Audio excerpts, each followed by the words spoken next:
Louisiana Beer Review Samuel Adams O.V.P. Oaked Vanilla Porter, introduced in 2018. It is a limited release, so they make it from time to time. They're showing a can. May still be in bottles. Kind of showing paneling like oak veneer. It's certified kosher, 5.8% alcohol, 35 bitterness units. It says here on the can, ale aged on oak chips. So they're not putting in like oak barrels. They're putting chips of oak in the beer, let it soak to pick up some of that oakiness. Ale aged on oak chips with natural flavor added. Some kind of flavor, probably vanilla, obviously oak vanilla porter. So a flavored malt beverage essentially. Freshness date, good. Got a good date on it. Complex and malty with a hearty, warming character. This porter features notes of vanilla and oak, hints of coffee, and a touch of sweetness. O.V.P. just might be your holiday party's new M.V.P. My friend David traded this. We did a trade, so thank you, David, for letting me try it. We did a duo review of it, and I want to do a solo review. So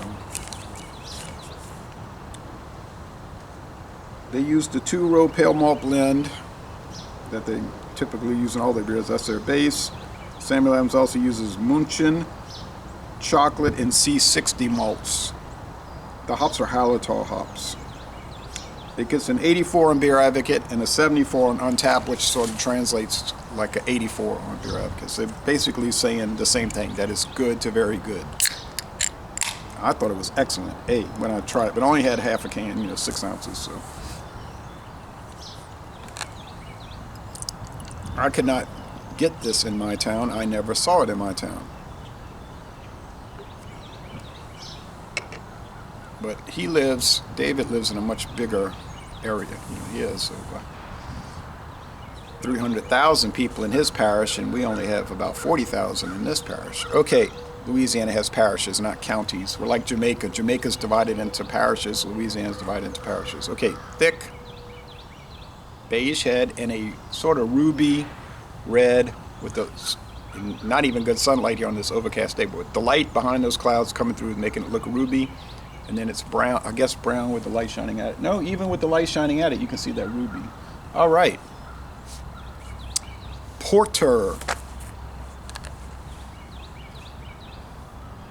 A style of beer developed in merry old England back in the colonial days.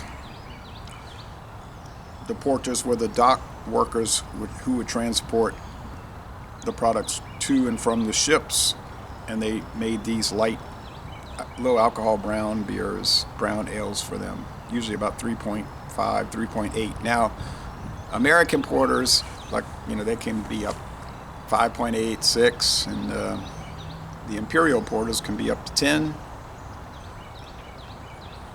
But they were not giving porters 10% alcohol beers to drink while at work. Really, they was the low alcohol ones. Water was not safe back then, so beer was, from the boiling action, they noticed that it didn't make people sick. They didn't understand pasteurization at the time, but they noticed that it wasn't making people sick, neither wine or rum, but water would. Well water could very well get you plenty ill. Okay.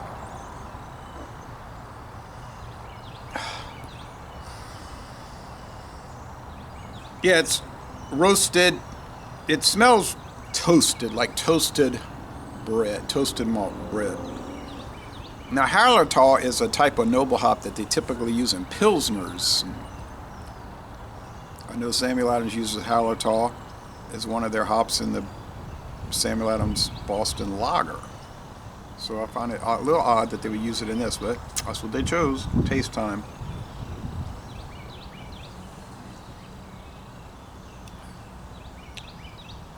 It's got the full 35 bitterness. I would give it 2.5 out of 5 hop cones. Single hop ale.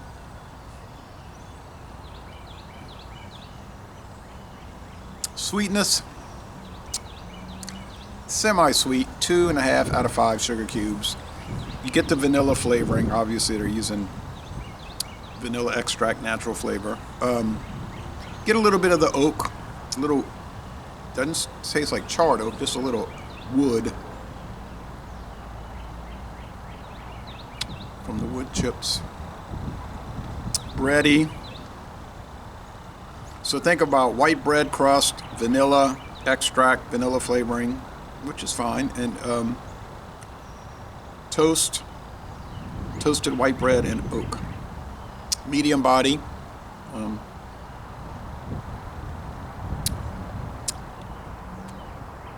A light to medium body, say low medium, and a dry finish, mostly dry finish. So is it a nice beer? I think it's wonderful. I think it's better than just a 84, B.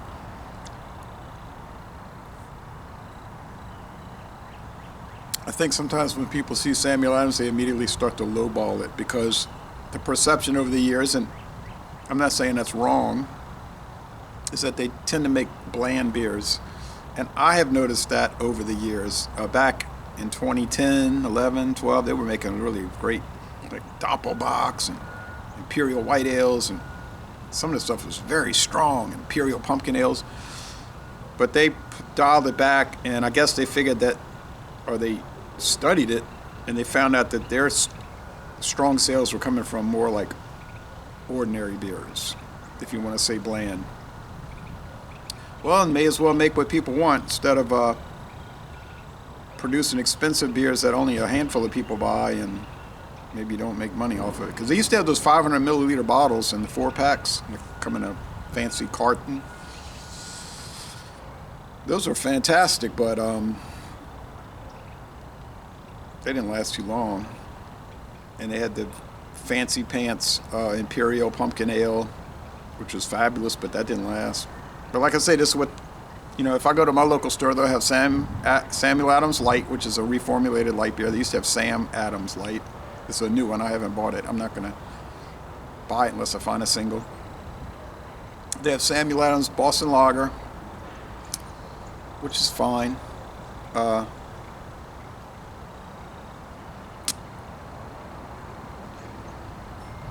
And that's about it. Occasionally you'll see the cherry wheat ale, here or there. You might see a variety pack. That's rare these days. Around here, I can't speak for other towns. The Boston Ale I thought was exceptionally good. That's gone. Sometimes they make the Schwartz beer, the black beer. I don't know.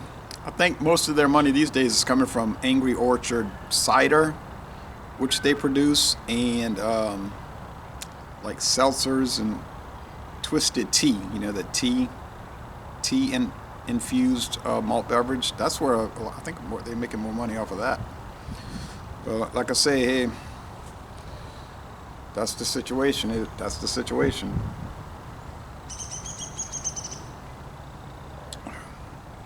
I'm gonna go with 9.4. I don't think 8.4 is high enough. I'm gonna go 94 out of 100 in A, most excellent. If I saw a 6-pack, I'd buy it. I prefer bottles, but I'd get the cans. So Les Bon Temps Relais. I think the one I liked the most from the last 2 years was that Breakaway Blonde. There was something about it. It was really great. I might have gone 9.5 with that one. That was really great. And the Pilsner is good too. I'm going to do the Pilsner next time. This new Pilsner, which I, once again, haven't been able to find. So Les Bon Temps Relais, and I'm going to end this review by saying y'all go to a Boston Beer Company brewery, and they have a number of them, and take a brewery tour.